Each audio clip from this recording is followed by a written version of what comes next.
François Bayrou va-t-il devoir rendre les clés de Matignon cette semaine? Le Premier ministre est visé par 2 motions de censure. Elles seront examinées demain. Déposées par la France Insoumise après le déclenchement de 2 49.3 hier. L'un pour faire adopter sans vote le projet de loi de finances, l'autre pour le budget de la sécurité sociale. Le Parti socialiste a d'ores et déjà indiqué qu'il ne voterait pas la censure, quitte à se détacher un peu plus du nouveau Front populaire. Mais que va faire le RN, tombeur du gouvernement Barnier? Eh bien, le parti de Marine Le Pen est divisé sur la question, Maï-Hélène Trémollet.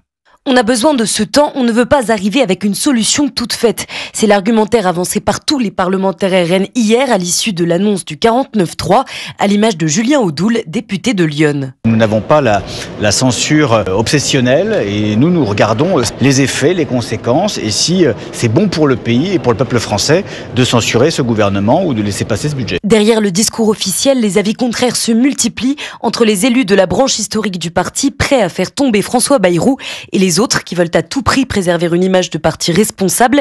Avec l'amalgame qui est fait entre la censure et le chaos, on est sous pression, confie une députée qui craint de perdre sa base électorale. C'est un budget anguille très insidieux, difficile à saisir, explique un autre, pour qui cependant le PS a vendu son âme en s'abstenant. Toujours est-il que la censure n'a en réalité aucune chance de passer sans les voix des socialistes, offrant donc au RN une occasion de se dresser contre le gouvernement sans devoir assumer les conséquences d'une nouvelle démission du Premier ministre. Maï-Hélène Trémollet du service politique d'Europe 1.